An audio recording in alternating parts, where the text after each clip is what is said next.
acho que o calor realmente castigou demais a nossa equipe e juntamente com o calor os incêndios acabaram matando algumas nascentes e nós ficamos sem água por um bom tempo. Pode ir, pode ir. Acabou complicando demais a expedição. Foi foda. Foi foda, me ajuda a levantar. Ainda bem. Juro, desculpa ter ficado bravo aquela hora. Eu acredito que essa travessia seja uma analogia a essa colaboração que vai ter que ser feita para que a gente ultrapasse a crise climática, para que a gente possa realmente transcender. Vai ser fácil? Não, é uma travessia dura, difícil. Até que ponto a persistência deixa de ser uma qualidade e se torna teimosia? Pode ser que uns cheguem, pode ser que outros não. Mas como humanidade nós vamos tentar chegar juntos. Então esse é o grande desafio nosso para os próximos 10 anos. Para a gente conseguir pelo menos mitigar parte do dano que a gente já causou. Reverter a crise climática e não deixar chegar num nível onde a temperatura média ultrapasse 1,5 graus.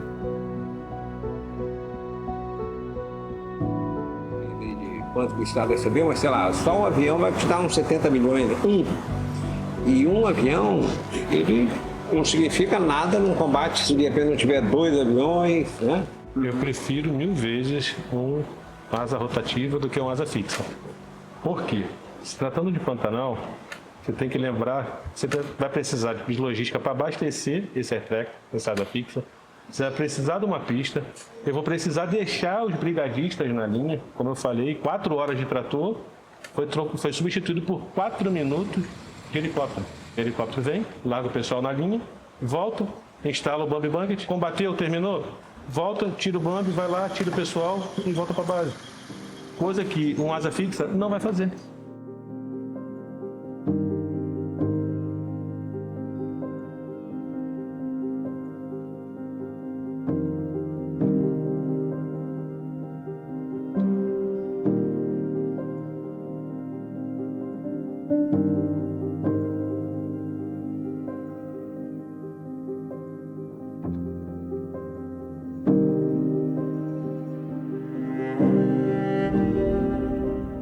E o que aconteceu no ano de 2020 foi muito diferente. Quase 4 milhões de hectares, cerca de 25% do Pantanal, foi atingido de maneira fulminante pelo fogo.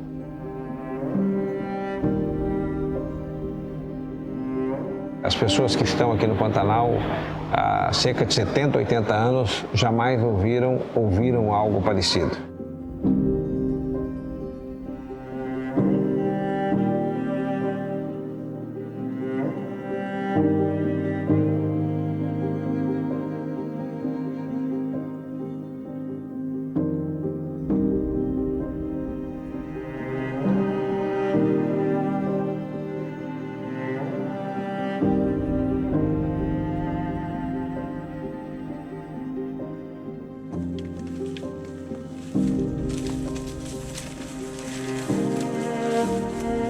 O aprendizado está no simples.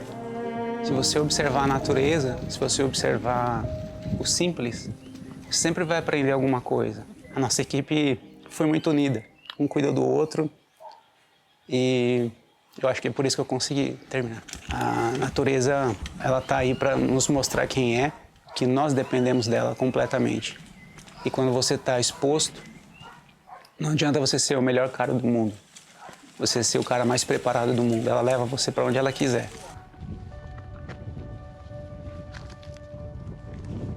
Vamos aí, ó. Segundo dia, né? Tem 2 pessoas passando mal, querendo sair daqui, e a gente vê que existe um certo individualismo. Então isso acaba gerando uma situação de que a gente não vai para frente. O pessoal acha que vai vir um helicóptero, não vai vir helicóptero nenhum.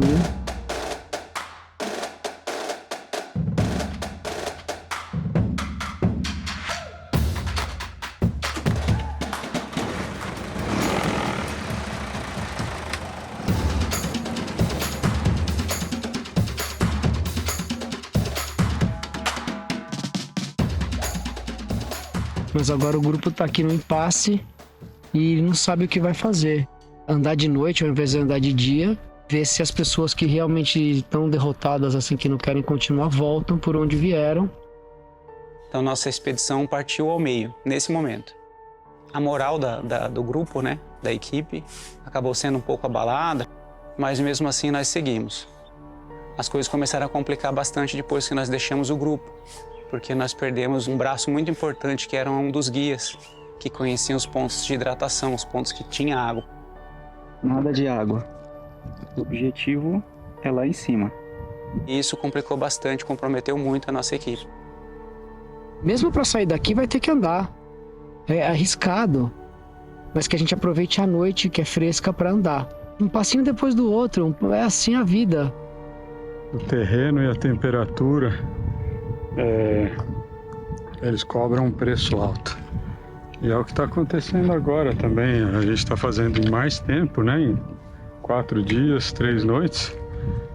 Mas por outro lado, a mochila é muito mais pesada.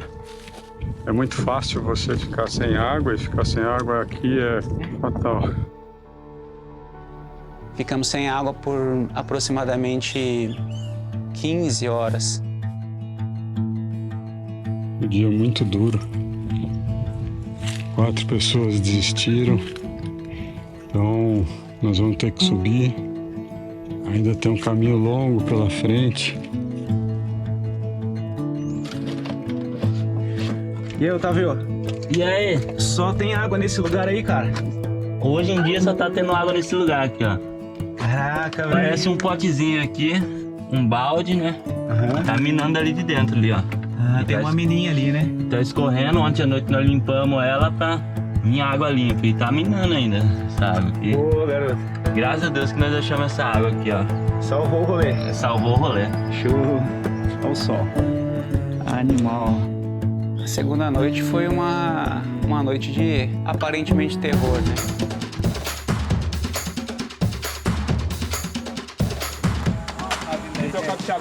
Caminhando atrás de água e não encontramos água de jeito nenhum, achamos um córrego seco, montamos o acampamento, o Caco providenciou a comida. Quando deu umas 2 horas da manhã, um dos integrantes da equipe começou a bater e xingar. Umas formigas cortadeiras, cara, elas cortaram toda a minha barraca. Tinha umas 200 formigas dentro da minha barraca, cara. Não querem a gente aqui, né? Se ele não vai conseguir descansar, então ninguém descansa. Partimos aproximadamente umas 3 da manhã. E foi uma das melhores coisas que aconteceu. Só para você ter uma ideia como a natureza também cuida da gente. Quando você acha que... Eu acho que ela sente a sua energia. E quando você acha que está acontecendo uma coisa ruim, ela está cuidando de você. Porque se a gente tivesse saído um pouco mais tarde, nós teríamos pego muito sol, ficado novamente sem água, e seria muito pior. Nós andamos nesse dia umas 15 horas. As condições climáticas resultaram num grande desastre humanamente impossível de ser controlado.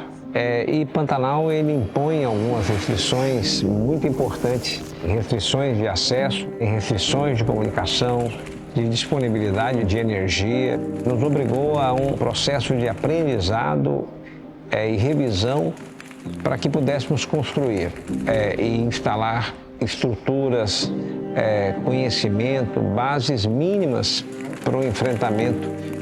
Inúmeros processos de alertas foram criados.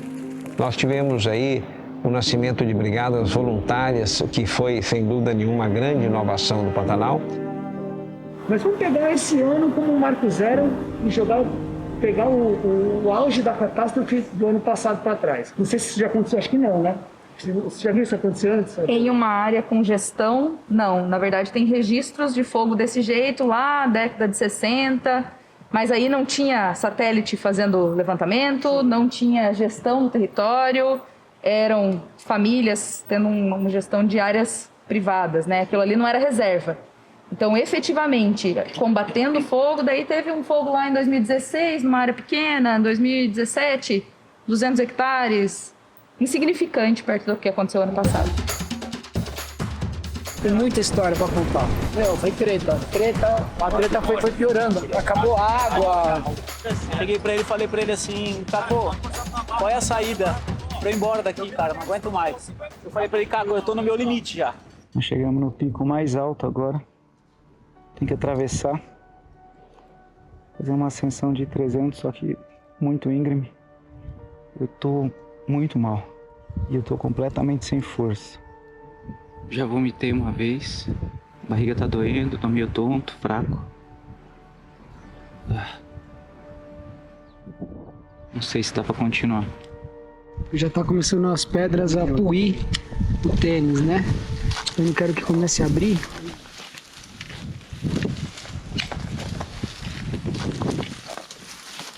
Porque se abrir, vai que sai a ponta, aí eu vou ter problemas, então... Isso aqui é paliativo, mas é né, só pra fazer uma camadinha extra, esse quanto tempo vai durar.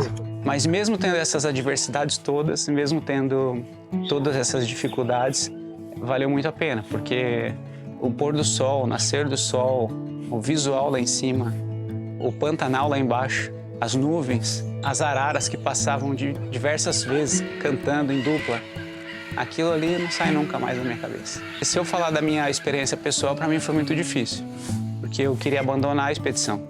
E ele falou, não tem outra opção, não tem como você sair daqui. Você só sai daqui andando, tem que chegar lá em cima. Que lá atrás talvez tenha água,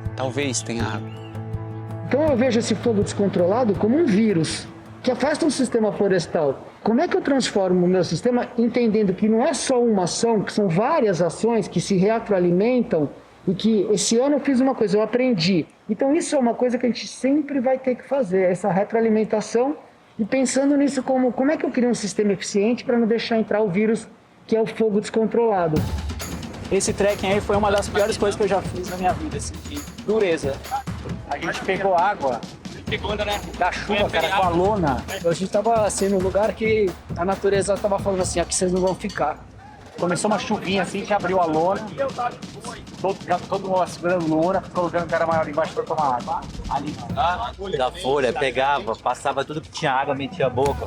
Foi uma lição pra vida, uma lição pra valorizar as pequenas coisas, uma lição de vida, meu. Sem água, a gente não é nada, brother. Nada. Agora no final, a gente tomando golinho porque tava sem água já. Não, e esse calaminhada, né, cara? A gente jogou água fora. Jogou água fora, Não, ele falou, ó, vocês vão chegar às 4h30, 5 horas no máximo. E aí a gente jogou água fora. Jogamos fora e esvaziamos. 4h30, 5 horas vocês estão lá no máximo. Lembra disso? Andamos das 2 até as... sei lá, até as 8, aí começou uma tempestade, cara. A gente acampou lá no topo da montanha, fugiu dos raios, sem água, a vida acaba, meu. E o Pantanal mostrou muito isso, assim, né? Que é uma vida pujante, mas muito sensível, né? Buraquinho na pedra, ele assim, ó, tomando água, cara. Então, muitos rios secos, muitas nascentes paradas, no calor, sem água. O ser humano não é nada, cara. Agora a chuvona que deu hoje, né? Foi hoje? A puta chuva de manhã. Pela primeira vez a gente passou frio. Frio de botar porque a gente porque eles dois lá foram buscar água lá no lugar. E a gente ficou esperando. E aí foi a maior chuva, sei lá, uma chuva de 1 hora que a gente ficou lá parado.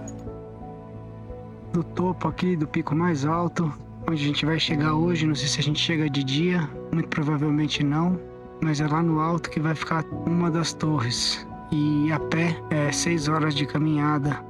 Consigo visualizar por aqui. Sim. De quanto em quanto tempo essa câmera vai dar 360 para eu estar visualizando o que tem? A gente identifica áreas principais antes e essa câmera vai fazer esse trajeto automático. Se você quer deixar ela girando dentro de um raio de zoom sem zoom, o que ela vai fazer? Ela vai filmar e ela vai fotografando. Sim. E a foto identifica, através da inteligência artificial, o possível foco. Sim. Aí você vai falar, ó, dá uma olhada lá. Aí você vai puxar a câmera, vai olhar, vai girar, vai dar zoom. Se tiver uma segunda câmera possível, você já triangula. E aqui vai dar latitude e longitude. E você consegue também embutir no mapa o que está debaixo.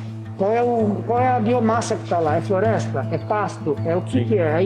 É uma alta de alto valor ambiental? Nós fomos surpreendidos por uma solidariedade do mais simples ao mais forte, como inspiração, como motivação. Somos um país pautado por recursos naturais que fazem a diferença para o resto do mundo. temos que proteger e assegurar que isso sobreviva para as próximas gerações. O Pantanal é um lugar que deixou marcas e cicatrizes de combate. Dizem que você tem 2 datas importantes na vida, né? O dia que você nasce e o dia que você descobre por quê. Então eu sei por quê.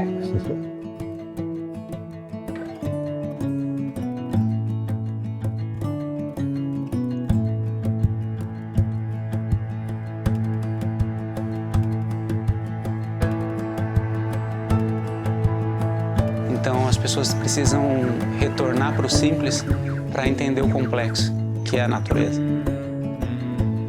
E aí a gente vai ter um mundo melhor.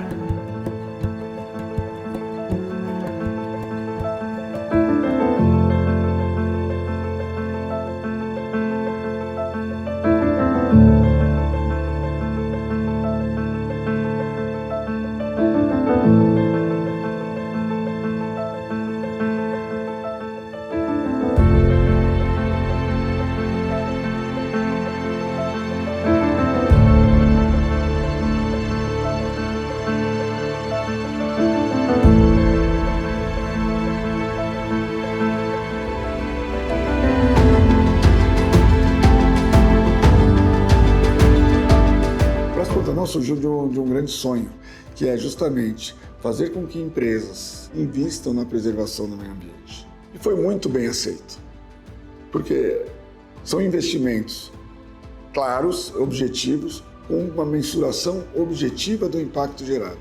98% do fogo que acontece é por ação humana. E o restante, isso eu te falo de carteirinha, porque eu já vi fogo de raio. Mas o raio só cai quando? Quando chove. Então a natureza é muito sábia nisso também, né? Cai o raio, pega fogo, vai queimar, se não existia ninguém, vai queimar naturalmente, a chuva logo vem e apaga. A gente entender essa imensidão e essa abundância que a gente tem, e que ao mesmo tempo a gente está destruindo o ser humano, né? E você vê isso no seu dia a dia, que não tem água porque mata, porque tem queimadas e tudo, e a escassez da água, né? A escassez de tudo que a gente viveu aqui. Mas a falta de água dessa expedição foi um fator assim bem importante, que deu até alguns problemas, e isso daí se tornou eu classificaria uma expedição dessa de alto grau de dificuldade. O que está acontecendo é a falta de água. Então acho que é o que mais pegou, falando de problema, é a escassez de água. Isso é uma coisa assim, você vai passando por rios secos o tempo todo, lugares que você vê que onde passava água e não tem mais água. Isso foi o maior problema, com certeza absoluta. Foi um conjunto de fatores que me levaram a tomar a decisão de voltar. Me deu várias crises de choro, a dor, a fome, o calor, o cansaço, eles são transitórios, ele vai passar. Agora, você saber que você não pode tomar água, isso realmente é muito difícil. É um trabalho mental e psicológico muito grande. Você só vai aprender passando por ele. Pela questão da água, eu senti, assim, um pânico maior, que a gente ficou metade do dia sem água. Aí me deu muito, muito medo, porque você fica com a boca seca, aquele sol. Mas eu não deixava isso tomar conta e não tomou conta do meu psicológico, sabe? Para que você chega aqui e começa a fazer a sua travessia e descobre que a água que você esperava encontrar em abundância praticamente inexiste. E o pouco que você tem é suja e com gosto, e é aquilo que você vai ter para beber, que a gente viu aqui assustou. A questão climática, que para mim eu vejo com muita preocupação, realmente é algo que a gente precisa tratar com seriedade, não só por conta do clima, mas fauna, flora, que às vezes se perde, cara, uma riqueza, o pessoal acaba não entendendo o valor. Conversando com os guias, eles falaram que eles também são brigadistas, né? Essa realidade dos incêndios que eles passam, eles veem muitos animais, a flora, a fauna completamente prejudicada, animais torrados no meio de todo o fogo que eles encontram. Então é uma realidade. Ao longo de todo esse percurso, eles foram nos acompanhando e nós fomos tirando histórias deles, né? Eles contaram histórias que é desanimadora, né? Como é que nós trazemos não só mais torre, mas inteligência para, junto com a tecnologia, a inteligência humana? Ok, estamos hoje evitando incêndio, mas por que não avistar as onças rastreadas? Por que não avistar a regeneração dessas nascentes que a gente vem a regenerar? Como é que a gente traz recursos do Brasil, de fora do Brasil, para essas comunidades, recursos para serem usados em projetos que são concretos, projetos que são reais, não são projetos em papel em Avenida Paulista. São projetos aqui, que o povo local, que tomou tiro para proteger jacaré, sabe? Então, é isso.